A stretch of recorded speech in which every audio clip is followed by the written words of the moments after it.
sahbihi ajma'in. Amma ba'du. Yang terhormat Ibu Kepala Sekolah SD Negeri Gading, yang saya hormati Bapak Ibu Dewan Guru SD Negeri Gading, yang saya hormati Bapak Komite SD Negeri Gading, serta anak-anak yang saya banggakan. Sholawat beriring salam semoga tercurahkan kepada junjungan Nabi besar kita Muhammad Sallallahu Alaihi Wasallam, kepada para keluarganya, para sahabatnya, para tabiin dan tabiatnya, dan semoga mengalir kepada kita selaku umatnya. Amin ya robbal alamin. Pertama-tama, marilah kita panjatkan puja dan puji syukur kehadirat Allah Subhanahu wa Ta'ala, yang mana pada kesempatan siang hari ini kita masih diberi kesehatan jasmani dan rohani, sehingga kita bisa berkumpul dalam acara diseminasi budaya positif. Hadirin yang saya hormati, saya selaku pembawa acara akan membacakan susunan acara pada hari ini.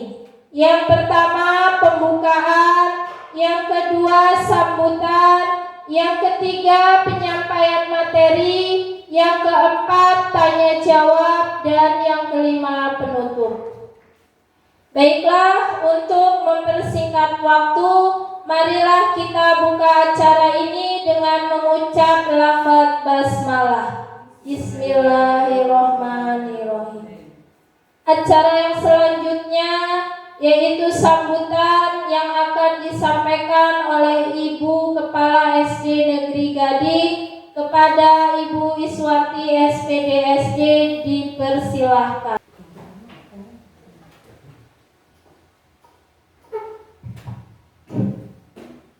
Assalamualaikum warahmatullahi wabarakatuh.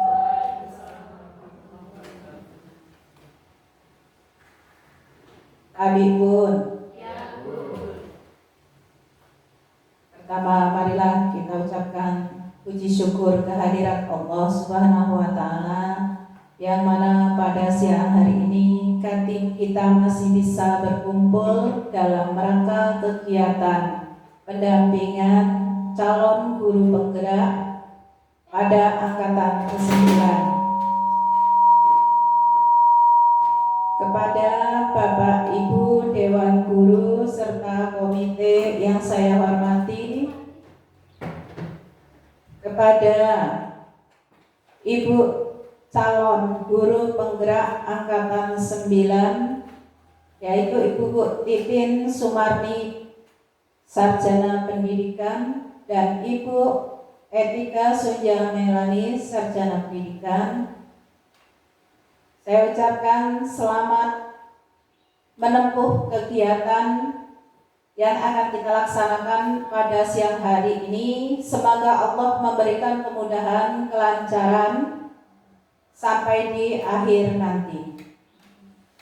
Tak lupa pula salawat serta salam kita junjung agungkan kepada uswatun hasanah kita Nabi besar Muhammad Sallallahu Alaihi Wasallam, yang kita nantikan syafaatnya di hari yaumil qiyamah nanti. Amin Allahumma amin.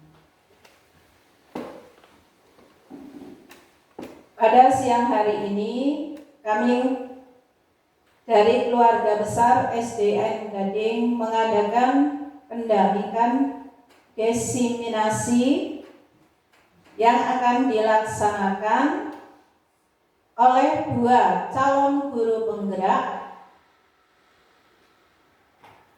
pada siang hari ini. Apapun yang akan kita laksanakan pada hari ini, semoga bermanfaat untuk kita semua, khususnya di satuan pendidikan kita dan kepada dunia pendidikan pada umumnya. Bapak Ibu yang saya hormati, Pada kesempatan hari ini, kegiatan ini akan dilaksanakan oleh 2 calon CGP yang beliau sama-sama ada angkatan ke-9. Apapun yang akan mereka laksanakan, yaitu dengan tema menyebarkan budaya positif di lingkungan pendidikan. Oleh sebab itu, dari awal judulnya sudah menarik, penyebaran pemahaman budaya positif. Berarti apapun yang akan beliau ajarkan, beliau sampaikan, atau beliau jalani pada kegiatan ini adalah sesuatu yang bagus untuk menggerakkan kreativitas, peningkatan pembelajaran dan penyampaian pemahaman-pemahaman positif tentang kebudayaan di sekolah yang kita terapkan berdasarkan pergerakan guru penggerak. Nah, dalam kesempatan ini, pemahaman budaya positif ini yang biasa kita lakukan, kemungkinan sudah ada yang kita lakukan, kemungkinan pun belum.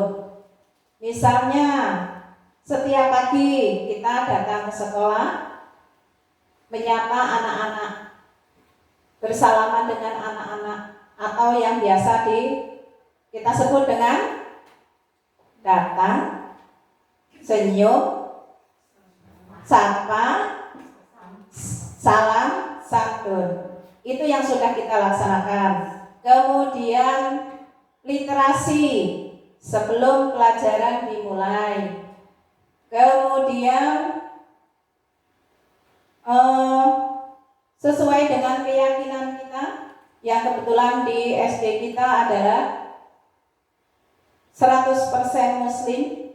Jadi sebelum kegiatan dimulai, kita laksanakan dengan pembacaan ayat-ayat pendek yang berkelanjutan hingga dengan ada kegiatan Jumat religi. Kemudian ada pembentukan karakter dengan Juni, Jumat seni. Ada yang dengan pengolahan jiwa raga dengan Jumat sehat. Nah, itu adalah salah satu kegiatan-kegiatan yang sudah kita lakukan yang menjadi rutinitas di sekolah kita. Pada kesempatan hari ini, beliau berdua akan menyampaikan penekanan kembali pada penyebaran pemahaman budaya positif yang berkaitan dengan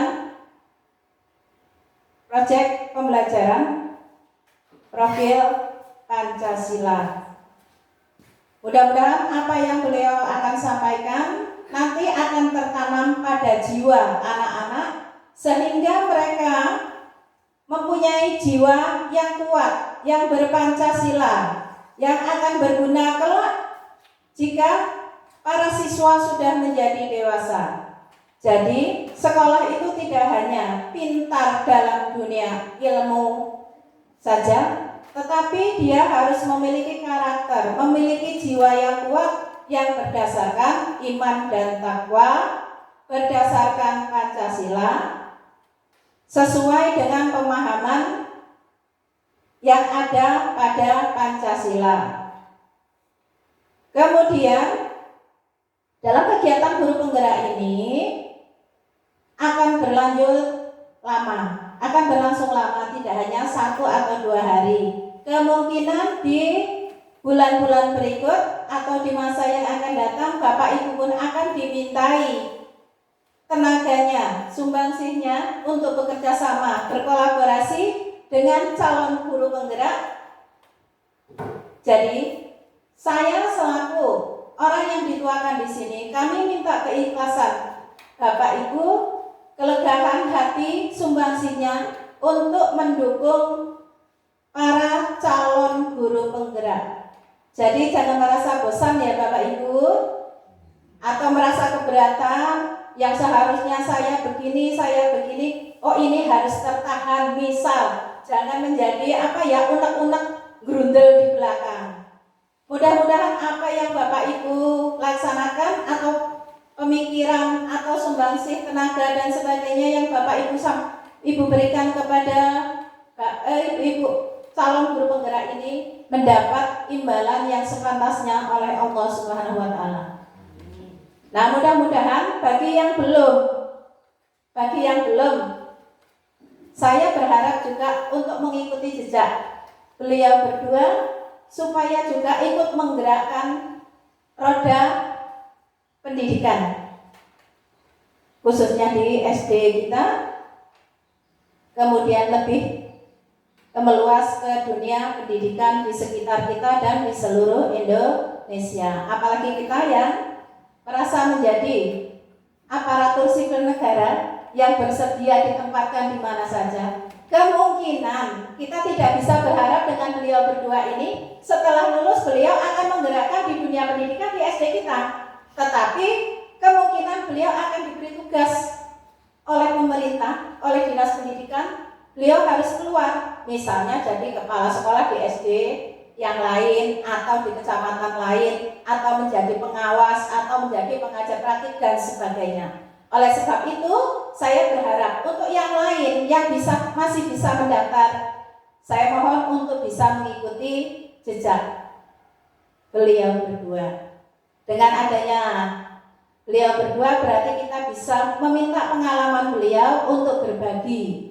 Jadi jangan takut Bapak Ibu, repot, capek, ya harus. Tidak usah kita beranggapan, waduh capeknya malam harus tidur, masih di depan laptop, pagi sambil masak, mengerjakan tugas. Ya itu memang tanggung jawab kita. Semoga ini menjadi pemicu, pendorong pada kita semua.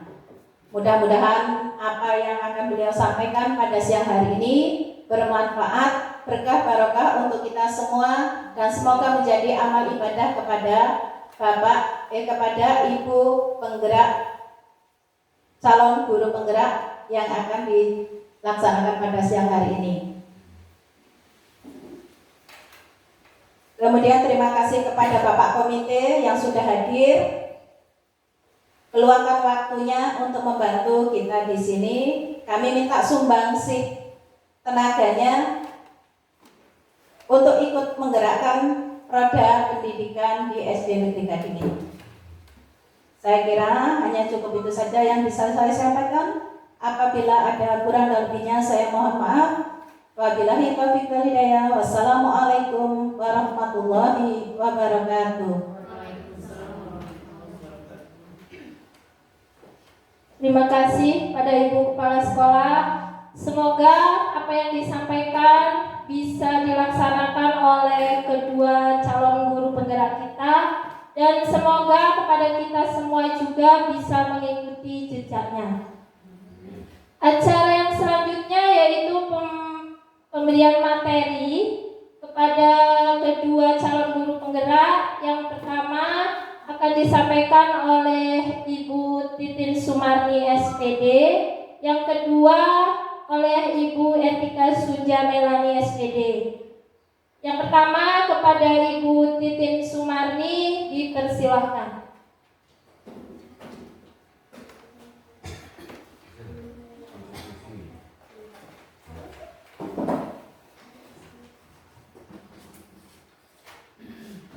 Assalamualaikum warahmatullahi wabarakatuh. Kepada yang terhormat Ibu Iswanti selaku Kepala SD Negeri Gading, kepada Bapak Ibu Dewan Guru SD Negeri Gading yang saya hormati, dan kepada Bapak Komite SD Negeri Gading yang saya hormati, dan untuk anak-anakku sekalian yang Ibu banggakan, terima kasih karena telah bisa meluangkan waktu untuk menghadiri acara diseminasi pada siang hari ini. Pada kali ini saya akan mencoba berbagi pemahaman tentang budaya positif di sekolah. Konsep utama budaya positif Yang pertama yaitu perubahan paradigma belajar, yang kedua disiplin positif, yang ketiga kebutuhan dasar manusia, yang keempat motivasi perilaku manusia, yang kelima posisi kontrol, kemudian ada keyakinan koas, dan yang terakhir adalah segitiga restitusi. Yang pertama, pembelajaran dengan paradigma baru. Apa sih pembelajaran dengan paradigma baru? Jadi pembelajaran dengan paradigma baru merupakan pembelajaran yang dirancang berdasarkan prinsip pembelajaran berdiferensiasi, sehingga peserta didik belajar sesuai dengan kebutuhan berdasarkan tahap perkembangan sesuai dengan teori psikologi modern untuk mewujudkan profil pelajar Pancasila. Profil pelajar Pancasila yaitu yang pertama, beriman, bertakwa kepada Tuhan Yang Maha Esa, dan berakhlak mulia. Yang kedua, berkebinekaan tunggal, kemudian mandiri, terus ada bergotong royong, bernalar kritis, dan kreatif. Untuk yang kedua yaitu disiplin positif. Disiplin berasal dari kata disiplina yang artinya belajar. Disiplin mengacu pada disiplin diri yang memiliki tanggung jawab terhadap apa yang dilakukan berdasarkan nilai-nilai yang diyakini. Disiplin positif juga merupakan salah satu cara penerapan disiplin yang bertujuan untuk menumbuhkan kesadaran serta memberdayakan peserta didik tanpa imbalan atau reward, ancaman ataupun hukuman. Sehingga sebagai pendidik tujuan kita adalah menciptakan peserta didik yang memiliki disiplin diri, sehingga mereka berperilaku mengacu kepada nilai-nilai kebijakan universal dan memiliki motivasi intrinsik, yaitu motivasi yang berasal dari dirinya sendiri dalam perubahan perilaku ke arah yang lebih baik lagi. Yang selanjutnya yaitu nilai-nilai kebajikan. Nilai-nilai kebajikan adalah sifat-sifat positif manusia yang merupakan tujuan mulia yang ingin dicapai oleh setiap individu.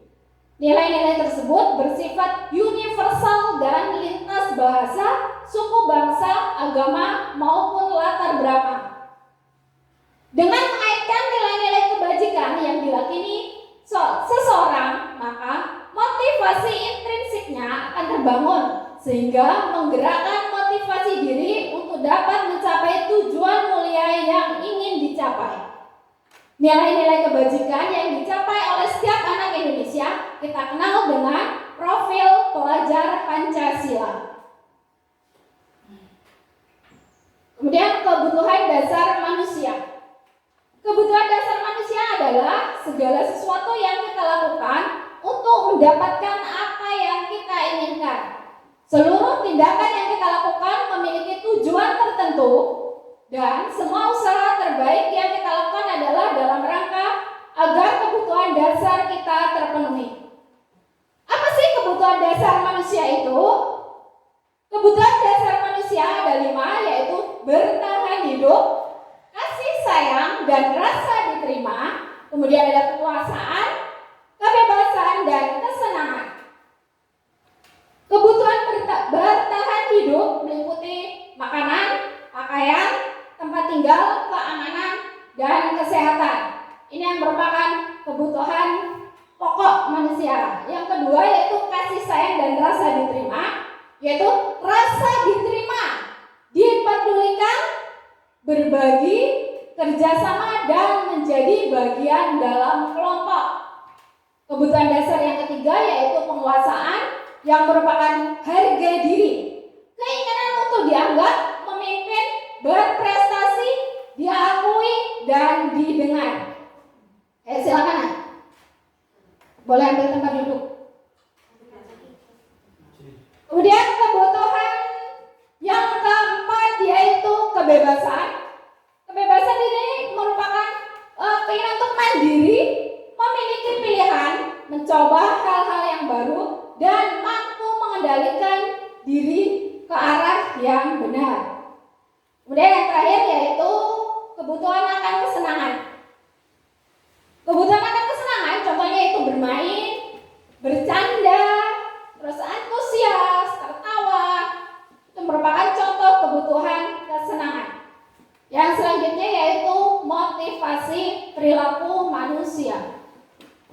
Motivasi perilaku manusia ada 3. Yang pertama, untuk menghindari ketidaknyamanan. Yang kedua, untuk mendapatkan imbalan ataupun penghargaan. Yang ketiga, untuk menjadi orang yang mereka inginkan dan menghargai diri sendiri dengan nilai-nilai yang mereka percaya. Untuk motivasi perilaku manusia, jika posisi anak masih untuk menghindari ketidaknyamanan dan untuk mendapatkan imbalan, berarti motivasinya masih berasal dari eksternal, yaitu berasal dari orang lain. Mungkin mereka melakukan tindakan itu karena takut dihukum ataupun ingin mendapatkan penghargaan dari guru. Maka itu adalah termasuk motivasi internal. Sebagai guru, kita harus menemukan motivasi internal kepada murid, yaitu untuk menumbuhkan rasa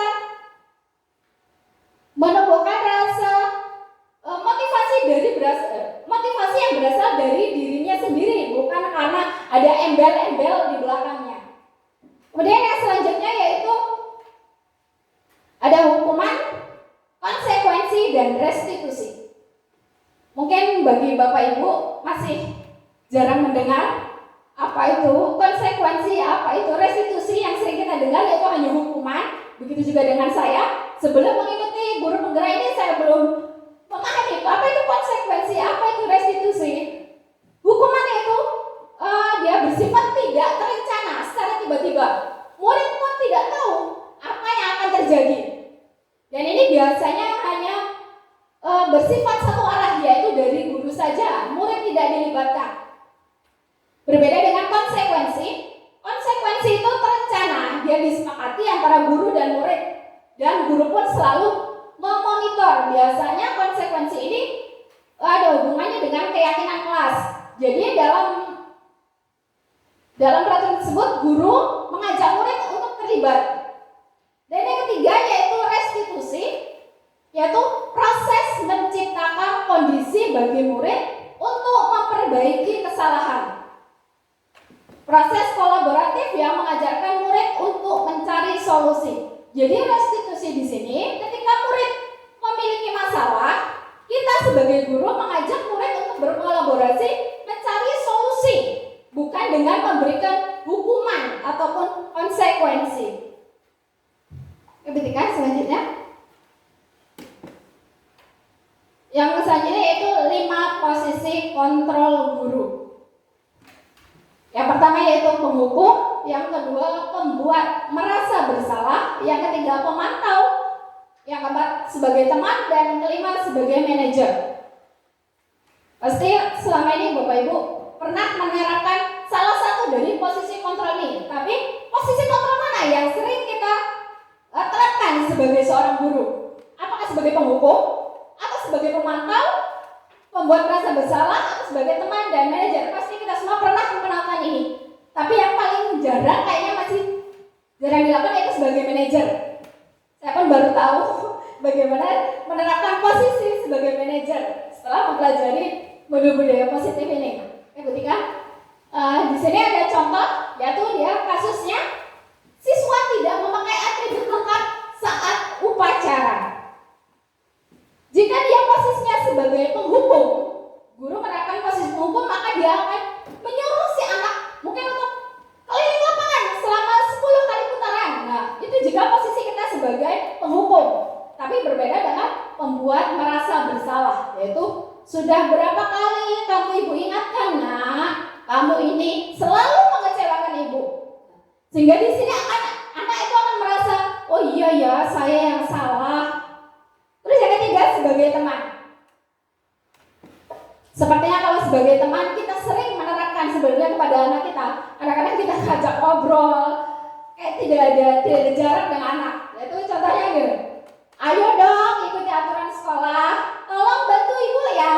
Ya sudah, kali ini tidak apa-apa. besok jangan diulangi lagi ya. Nah, itu jika posisi kita sebagai teman.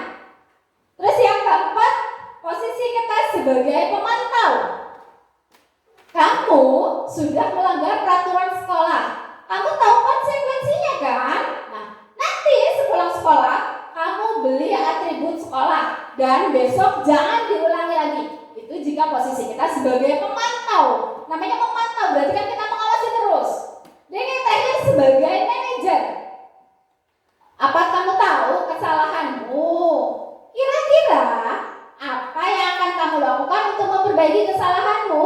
Nah, itu jika kita sebagai manajer, kita tidak memberi hukuman, kita tidak memberikan sanksi atau konsekuensi, tetapi kita berusaha untuk mencari solusi dan menimbulkan motivasi intrinsik dari si anak.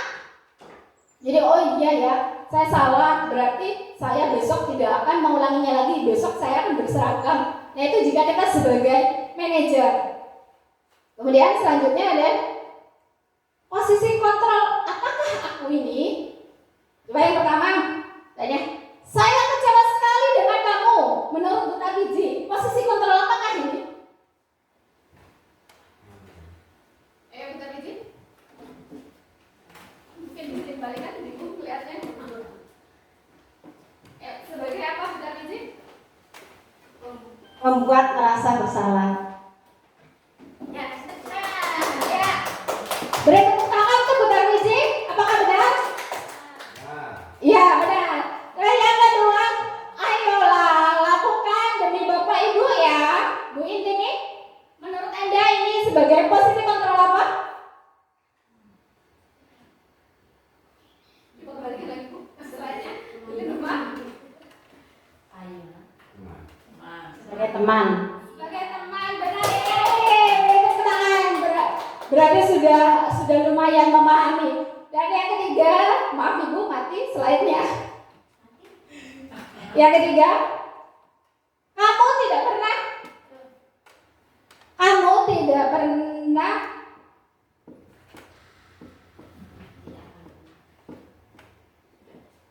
kamu tidak akan pernah mendapat nilai jika kamu tidak mengerjakannya. Bagaimana Pak Komite? Ini merupakan posisi kontrol yang mana?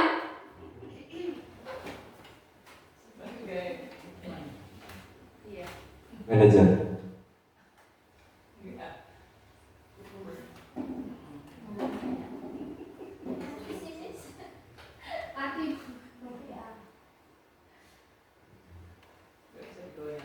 Pemantau. Sebagai pemantau. Sebagai pemantau, benar sekali. Beri tepuk tangan untuk Pak Komite yang ternyata ikut juga menyimak. Dan yang keempat yaitu, apa rencanamu untuk menyelesaikan masalah ini? Bu Rosda? Kalau nggak salah sebagai manajer ya tadi. Sebagai manajer. Ya, benar sekali. Sebagai manajer, karena dia akan mencari solusi. Terus yang terakhir, kamu tidak pernah benar melakukannya. Apa Bu Nur?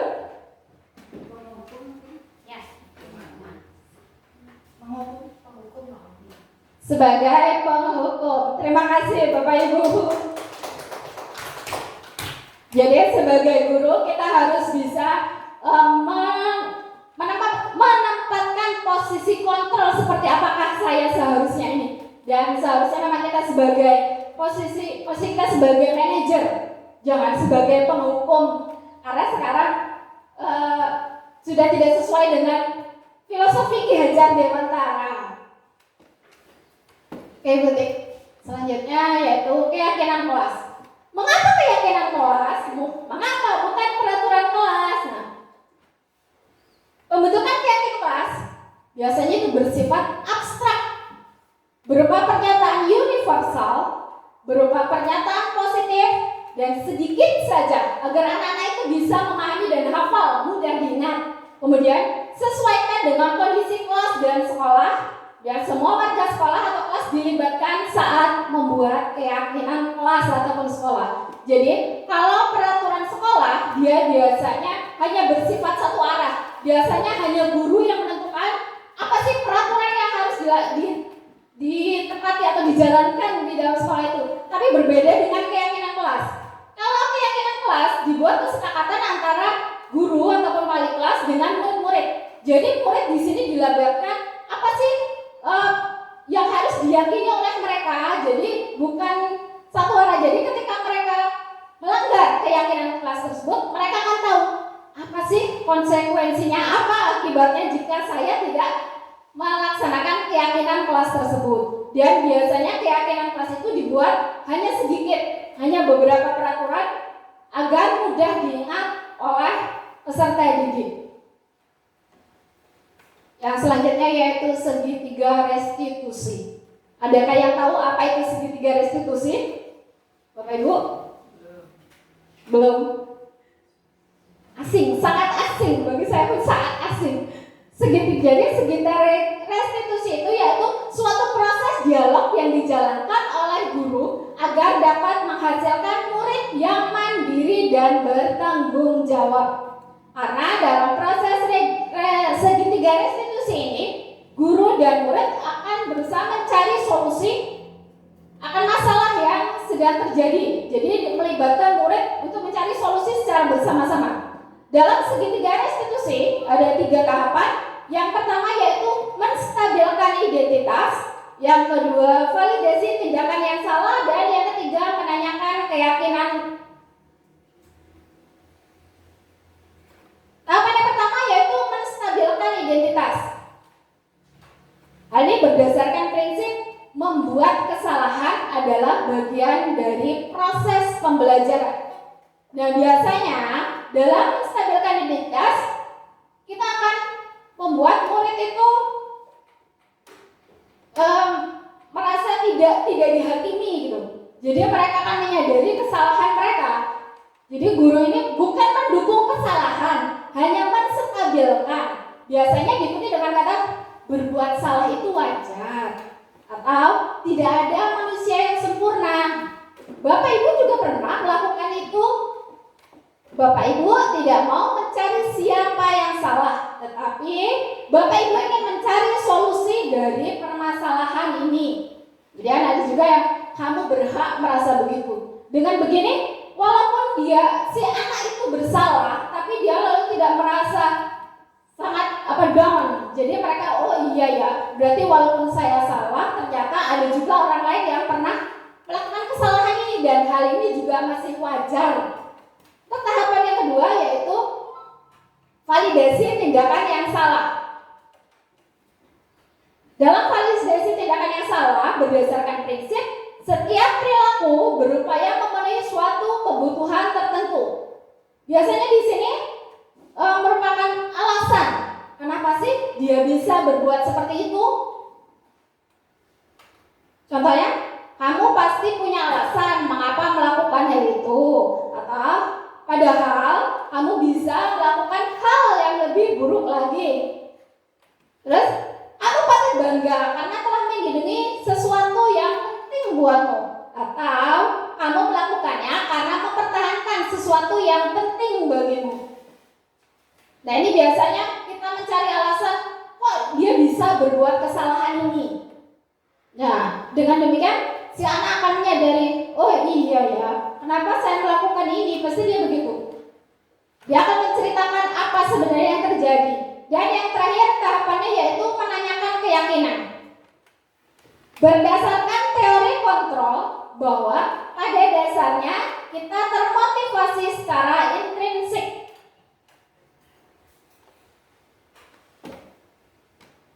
Nah, di sini kita akan hubungkan dengan keyakinan kelas yang sudah kita buat yang telah melibatkan murid. Jadi di sini ketika si murid melakukan kesalahan, kita hubungkan dengan keyakinan yang telah disepakati. Contohnya, kamu pasti ingat apa keyakinan kelas kita. Nah, dengan keyakinan kelas yang sedikit, mereka pasti ingat. Oh, ini loh keyakinan kelas kita. Terus nilai-nilai apa yang telah disepakati bersama. Pasti mereka menyebutkan karena melibatkan murid, jadi dia ingat apa yang sudah disepakati. Terus apa tindakanmu sesuai dengan keyakinan kelas kita? Anak akan dihubungkan kesalahannya dengan keyakinan kelas yang sudah dibuat. Jadi mereka memahami keyakinan kelas apa yang sudah dilanggar. Nah, terus kamu ingin jadi orang yang seperti apa? Dengan menghubungkan keyakinan kelas dengan kesalahannya. Nah, jadi ya oh iya ya, saya sudah melanggar misalnya disiplin karena dia datang terlambat. Oh, berarti saya harus bagaimana selanjutnya? Kemudian nah, saya rasa untuk segitiga restitusi, nah cukup sekian.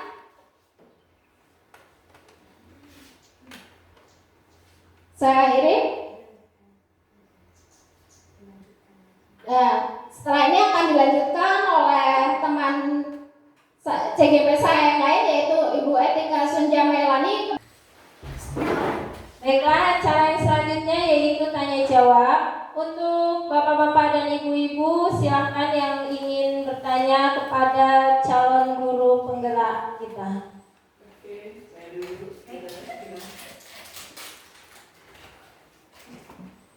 Baik, Ibu guru calon guru penggerak, saya akan menanyakan bagaimana peran guru penggerak dalam menularkan kebiasaan baik kepada guru-guru lain atau teman sejawat dalam membangun budaya positif di sekolah. Terima kasih. Baik, terima kasih Ibu. Baik, mungkin yang selanjutnya. Siapa? Oh, Bu Tarmizi, oke. Tampung dulu ya, Bu. Saya ingin bertanya pada calon guru penggerak.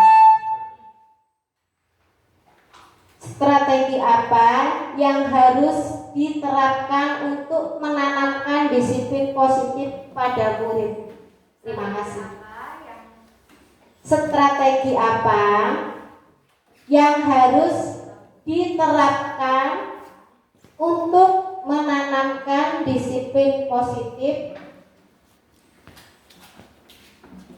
pada murid? Baik, terima kasih Ibu Tarmizi. Mau kita jawab dulu atau tampung dulu? Oke, untuk pertama, termin pertama 3 pertanyaan. Baik, Pak Mar, boleh. Silakan monggo. Benar atau anak-anak mungkin ada yang mau bertanya?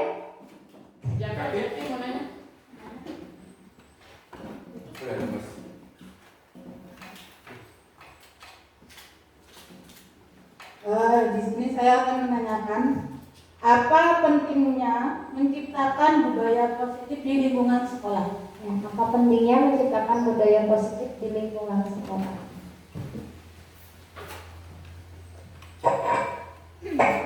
Baik, terima kasih atas partisipasinya pada ibu-ibu sekalian, pertanyaannya yang sangat luar biasa. Di sini saya dan Bu Titin akan menjawab secara bergantian ya. Tetap kami akan menjawab 3 pertanyaan tersebut secara berkolaborasi. Untuk yang pertama, bagaimana peran guru penggerak dalam menularkan budaya positif kepada guru-guru lain? Pertanyaan dari Bu Rosda. Jadi, kalau menurut saya, bagaimana peran kami sebagai guru penggerak itu, kami di sini sebagai contoh teladan, contohnya lah, contoh baiknya lah ya kalau dalam itu. Jadi kami juga di sini harus menerapkan nilai-nilai ini terlebih dahulu di dalam kelas kita dulu ya Bu Titin. Pertama kita terapkan di dalam kelas kita. Ini menyambung ke pertanyaannya Bu Tarmizi. Apa strategi apa yang harus diterapkan untuk merumuskan untuk menanamkan disiplin positif? Jadi tadi sudah disebutkan di dalam budaya positif itu hal yang paling penting itu adalah keyakinan Bu, keyakinan kelas. Jadi ketika kita membuat keyakinan kelas di dalam kelas, itu secara otomatis nanti budaya positif itu akan tercipta, akan terlaksana. Nah, maka dari sini kami sudah membuat kesepakatan kelas di kelas kami, kelas 1 dan kelas 4. Nanti silakan Bapak Ibu guru yang lain untuk membuat keyakinan kelas yang disepakati bersama dengan siswanya. bisa ditempel nanti kok Bapak Ibu di belakang atau di depan mungkin di tulisan yang besar. Saya ketika membuat keyakinan kelas ini, tapi efektif kok Bapak Ibu, benar. Di kelas 4 itu kalau saya melakukan atau ada anak yang salah misalnya, kan itu ditulis saling menghargai. Itu tidak jujur ketika ulangan. Nah, jadi keyakinan kelas juga kata-katanya itu jangan ada kata tidak. Misalnya tidak membuang sampah di kelas. Nah, itu kita ganti dengan kalimat positif. Jadi menjaga kebersihan kelas atau buang sampah pada tempatnya. Misalnya, jangan mencontek ketika ulangan. Kita jangan menuliskan jangan mencontek, tapi jujur ketika ulangan atau jujur gitu saja. Jadi setiap saya terutama melakukan apa di dalam kelas, misalnya si Rangga ngejek-ngejek nama orang tuanya Irfan, terus langsung, Miss itu nggak sesuai sama keyakinan kelas. Jadi mereka sendiri loh yang sadar terus menerapkan sendiri gitu loh. Tuh Miss dia nggak menerapkan keyakinan kita, saling menghargai, saling menyayangi. Nah, mereka sendiri bukan saya. Jadi menurut saya membuat keyakinan kelas bersama dengan murid di kelas dan itu ditempel di dalam kelas itu benar-benar sangat efektif. Bahkan siswa saya yang di SMK juga mereka sudah menelpon saya setiap hari, Miss, kapan ini keyakinan kelas kita bakal di mana? Tempel. Sudah kami buat tetapi belum ditempel. Apalagi anak siswa kelas SMK. Kalau mereka tuh memang masih peraturan gitu, kebetulan mereka masih mau sih, maksudnya masih aktif mau mengikuti peraturan. Biar pada sadar gitu loh kalau ditempel yang gede-gede gitu loh. Lama-lama kan mereka sadar. Itu mungkin dilanjut oleh Bu Titi. Baiklah, saya ingin mencoba menambahkan untuk pertanyaan nomor 1, bagaimana peran guru penggerak dalam menularkan budaya positif kepada guru-guru lain? Bapak Ibu, tugas kita itu kan guru itu sebagai teladan. Apapun yang kita lakukan akan menjadi contoh untuk murid kita. Nah, begitu pun peran kita sebagai guru penggerak, yaitu kita pertama itu menerapkan dulu di kelas kita. Setelah kita berhasil, pasti akan menjadi contoh-contoh bagi guru lain dan kemudian pasti akan diikuti. Tapi karena kita sebagai contoh, kalau kita tidak menerapkan lebih dahulu, nah bahkan mereka tidak ada contohnya secara realnya. Kalau hanya sekedar teori, tapi kalau kita menerapkan, nah insya Allah rekan-rekan yang lain akan melihat, oh iya, ini loh yang diterapkan oleh ibu-ibu guru penggerak ini, oh ternyata berhasil gitu. Nah, budaya positif itu kan tujuannya untuk menciptakan lingkungan yang aman dan nyaman. Dengan merasakan aman dan nyaman, maka murid juga akan merasa nyaman untuk belajar. Terus yang kedua, strategi apa yang harus diterapkan untuk menanamkan disiplin positif pada murid? Ini strategi yang pernah saya tanamkan, yaitu menanamkan rasa tanggung jawab. Contohnya dalam kegiatan piket kelas, Bu. Jadi saya menanamkan dulu rasa tanggung jawab pada murid. Jika mereka tidak piket, maka kelas kan akan menjadi kotor. Maka sekarang sudah mulai tertanam jiwa tanggung jawab kepada murid-murid. Jadi sebelum pulang sekolah, anak yang ada dalam daftar piket itu dengan sendirinya akan melaksanakan tugasnya, gitu. Karena sudah tertanam rasa tanggung jawab itu melalui keyakinan kelas tersebut. Terus untuk yang pertanyaan dari Bu Nurwayuni, apa pentingnya menciptakan budaya positif di kelas?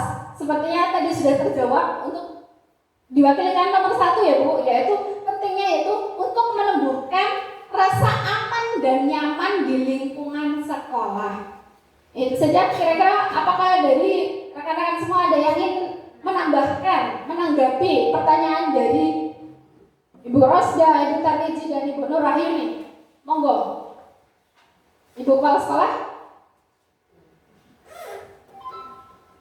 Cukup? Mau menambahkan Ibu? Cukup. Kalau cukup, kita buka untuk termin kedua. Silakan kepada ibu-ibu yang ingin, bapak ibu yang ingin bertanya kembali. Monggo. Oke, Ibu Sri Intini, silakan. Bagaimana caranya mengatasi murid yang tidak mau menulis, sedangkan kita sudah merayu dengan semaksimal mungkin. Terus di disiplin positif kan kita tidak boleh memaksa. Ya, itu saja saya sampaikan. Oke, pertanyaan yang sangat bagus. Untuk yang selanjutnya, Kak Marmata, silakan. Bagaimana cara merayu mengatasi murid yang tidak mau menulis, sedangkan kita sudah merayu. Tapi kita tidak boleh memaksa.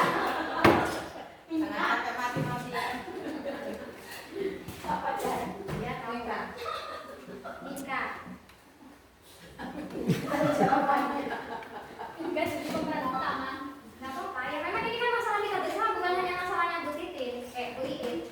Ini menjadi masalah kita bersama, apalagi di kelas-kelas rendah. Ya. Karena saya juga dulu pernah merasakan kelas rendah dan Finka juga adalah murid saya di kelas 2. Sebenarnya begitu juga yang saya alami pada saat itu. Saya tuh sampai stres dan pusing sendiri. Bagaimana sih cara mengatasi agar Finka ini mau menulis tadi? Kan kita tahu ya bahwa Finka ini suruh nulis itu susahnya loh. Dia menulis hanya saja apa yang ditulis ya nggak tahu gitu apa gitu. Tapi gini Bu, kita tetap sabar itu tadi. Menurut filosofi Ki Dewantara itu kita harus menuntun kodrat anak Bu. Kodratnya Finka mungkin seperti itu Bu, beda dari yang lain, sehingga kita yang harus sabar dalam mendidik dia. Jangan pernah pokoknya udah ya sudah nulis, sudah ya sudah, nggak usah dipaksa, nggak usah. Dia bisanya hanya 1-2 kata, terus nggak apa-apa, nggak usah dipaksa. Kalau lulus nggak bisa apa-apa, kita bisa apa enggak? Ibu, gini, Ibu, saya dulu punya murid waktu saya ngajar di SMP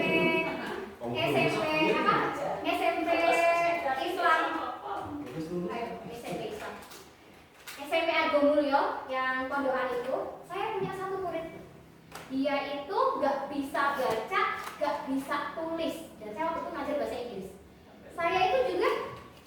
Saya itu juga dulu sempat gimana ya, menyalahkan guru SD-nya dulu saya pada saat itu. Ini gimana? Murid nggak bisa baca, nggak bisa nulis, tetap apa namanya? Dia nggak bisa baca, nggak bisa nulis, tapi kok bisa masuk SMP? Bahkan sampai kelas 3 SMP pada saat saya ngajar di sana dia masih kelas 2. Saya selalu bercerita sama guru-guru yang lain, bagaimana ini loh, kok anaknya seperti ini. Tapi akhirnya saya yang tadinya saya gimana, akhirnya saya sekarang pada saat itu maksudnya saya waktu itu ya sudahlah menerima dia. Memang kodratnya seperti itu, mau dibagaimanakan loh Bu, kodratnya loh. Dia nggak bisa Bu. Jadi kita menulis ini nih, cek diseminasi. Dia bukan nulis diseminasi. Kalau Finka kan masih nulis diseminasi. Tapi kalau dia nggak tahu nulis apa, nggak tahu yang ditulis di bukunya itu apa. Jadi Miss udah selesai. Saya ngeliat, bisa beda. Yang ini saya nilai, gitu aja. Dan dia itu paling respect sama saya. Pokoknya ini Miss Edith, kau pengen sama Miss terus. Dia memang anak berkebutuhan khusus lah ya, sama kayak Tegar lah Bu. Tegar di kelas 5, kurang lebihnya sama kayak ini. Sampai SMK. Jadi kita itu kan sekolahnya SMP SMK ya. Ya enggak, ya belum bisa baca Bu sampai SMK. Jadi saya tuh sampai gini loh, saya tuh sampai dudukin guru-guru yang lain, teman-teman ini kita kayak mana sama si namanya, saya jadi lupa ya udah beberapa tahun yang lalu. Ini gimana ya dia? Mau gimana loh Bu Edita? Kita mau ngajarin dia ya nggak bisa lah, maksudnya udah bukan kewenangan kita untuk mengajarkan membaca dan menulis. Nah terus nanti kalau dia masuk SMK gimana?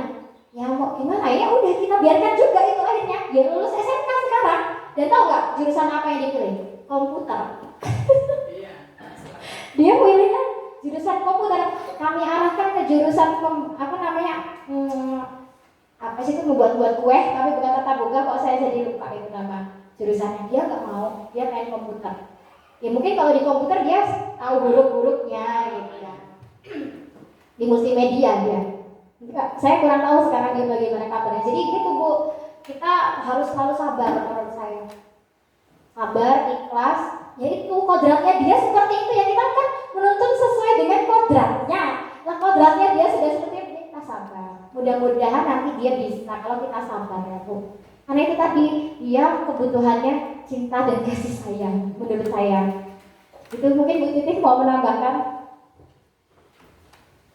Bu ya, mungkin hanya sedikit yang saya tambahkan, yaitu betul seperti kata Bu Etika, kita itu hanya menuntun. Kita itu di sekolah itu ibarat seorang petani, Bu. Kita ingin menanam jagung, kita hanya bisa mengolah lahan, menanam, merawat, terus membuang rumput-rumput liar itu. Tapi kita nggak bisa berubah. Saya tanam jagung, tapi saya ingin dia tumbuh menjadi padi. Itu tidak akan mungkin terjadi. Jadi tugas kita memang hanya menuntun. Kalau dia mengganti seperti itu, kita hanya menuntun dia ke arah yang lebih baik sedikit. Kita nggak bisa menuntun dia untuk bisa, dia susah nulis, kita menuntut untuk lancar menulis satu halaman, itu tidak akan bisa. Kita hanya berupaya sedikit demi sedikit menuntunnya sesuai dengan kodrat yang dia miliki. Bu, tetap berusaha karena itu memang tugas kita. Sebenarnya untuk membaca menulis ini juga kan memang sudah menjadi PR bagi kita semua lah ya. Makanya saya mau menggalakkan lagi program Odol tadi yang setiap hari baca lagi gitu kan, nggak tentang berapa. Karena kan ada kita Mirafki, ada Ida di kelas 6. Saya juga nggak mau nanti ketika dia lulus, ini dari SD mana gitu. Saya tuh kayak dari SD mana gitu, dari SD Negeri Gading gitu kan. Pokoknya di sini ayo kita Bapak Ibu sekalian, kita bekerja sama, berkolaborasi untuk agar anak-anak kita itu ya bisa membaca semua, membaca dan menulis semua, dan menerapkan budaya positif ini sih. Kalau menurut saya di SD Gading ini budaya positif ini sudah terlaksana, sudah terjalin lah ya, karena menurut saya kita nggak adalah yang bully-bully yang terlalu ini. Hukuman juga, kita juga nggak terlalu memberikan hukuman yang begini ya. Itu kan kesepakatan kalian kayak kemarin Miss di di upacara. Ayo kalau yang nggak pakai atribut bagaimana gitu kan, kita sebenarnya Miss mau nanya kalian, strap aja Miss, strap. Nah itu kan kalian sendiri ya mau strap. Tapi kan strapnya masih ke arah yang positif. Strapnya masih ke arah yang positif. Ya sudah nggak disetrap tapi bersihkan lingkungan sekolah saja. Nah gitu. Seperti itu Bu. Ada lagi mungkin atau menambahkan Bapak Ibu?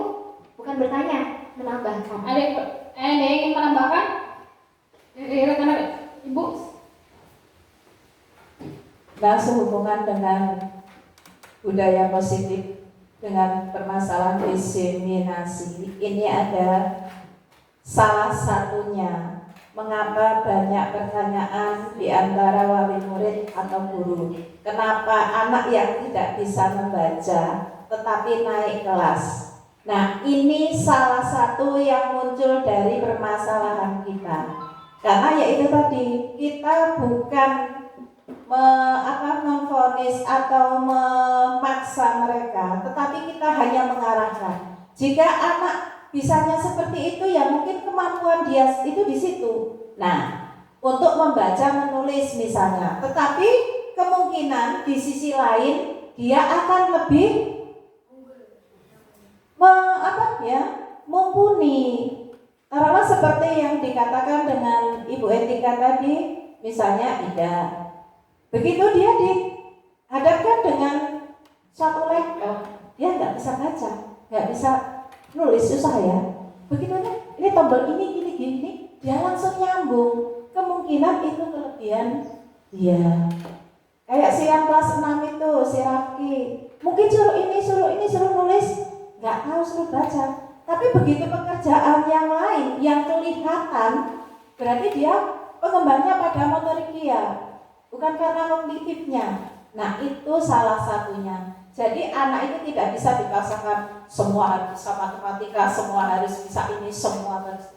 Karena mereka ada skillnya masing-masing. Itulah salah satu pertanyaan yang biasanya jadi PR kita.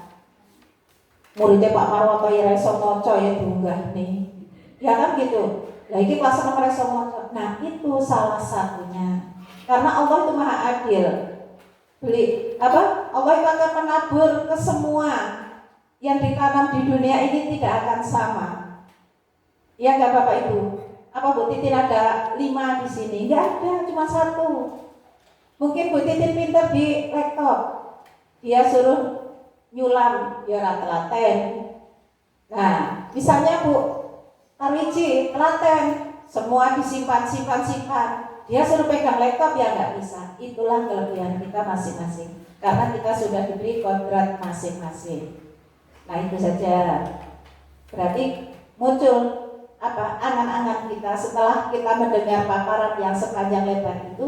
Berarti kita harus menyadari. Sekarang kita jadi orang tua, jadi guru. Berarti kita hanya menuntun, memerdekakan mereka memilih sesuai dengan kemampuan anak-anak. Jadi kita tidak boleh menyalahkan lagi. Nek hukum kadang ya greget ingin hukum, tetapi itu sebenarnya salah. Ya Bapak Ibu, karena kita semua sama-sama mengerti. Monggo Ibu.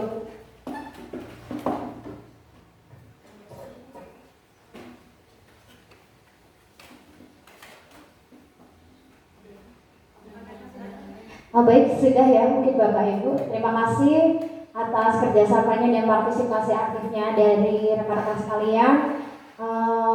Saya kembalikan lagi ke moderator.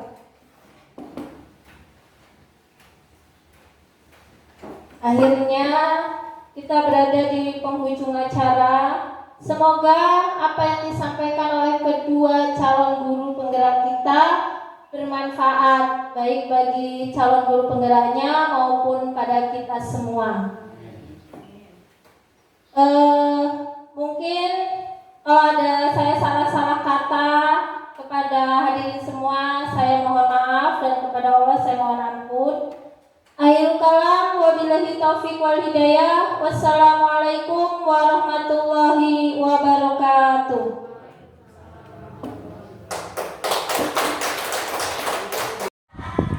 Bu Les, di sini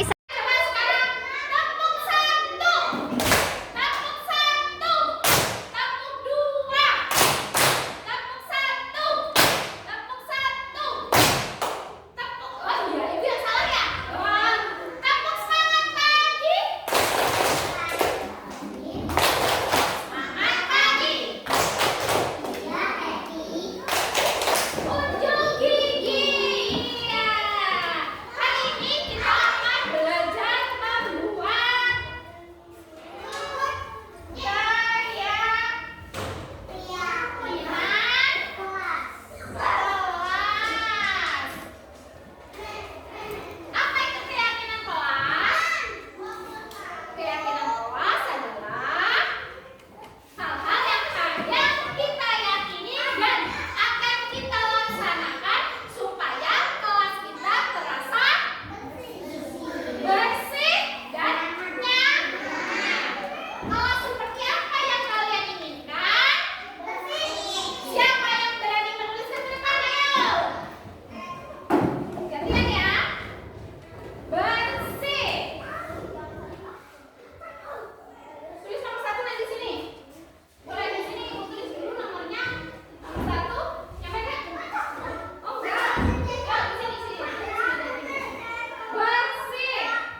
Les, di sini saya ingin menanyakan bagaimana tanggapan Bu Les setelah mengikuti diseminasi tentang budaya positif hari ini yang sudah disampaikan oleh saya dan Ibu Titin. Oke, tanggapan saya setelah mengikuti diseminasi lingkungan belajar yang positif, saya mendapatkan banyak sekali ilmu yang sebelumnya belum pernah saya ketahui dan kedepannya ingin saya praktekkan dengan ilmu-ilmu yang sudah diberikan oleh kedua calon guru penggerak, yaitu Ibu Titin Sumarni dan Ibu Etika Sunjamailani. Baik, terima kasih Bu Lestari. Baik Bu Tarwiji, saya ingin mengetahui tanggapan Ibu setelah mengikuti diseminasi kita pada hari ini, diseminasi mengenai budaya positif yang sudah disampaikan oleh saya dan juga Bu Titin. Baik, Bu Tika. Sebelum saya mengikuti budaya positif tentang posisi kontrol, saya sebagai guru memang sudah sering melakukan. Saya sebagai teman, saya sebagai pemberi merasa bersalah, saya sebagai pemantau, memang itu sering saya lakukan. Tetapi dengan adanya diseminasi ini, kami menjadi tahu bahwa saya belum melakukan saya sebagai manajer. Dengan adanya ini, saya mengucapkan terima kasih kepada Ibu Etika dan kepada Ibu Titin. Jadi dengan adanya diadakan ini, saya menjadi mengerti. Terima kasih buat Bu Etika dan Bu Titin. Terima kasih Bu Tarwiji atas tanggapannya.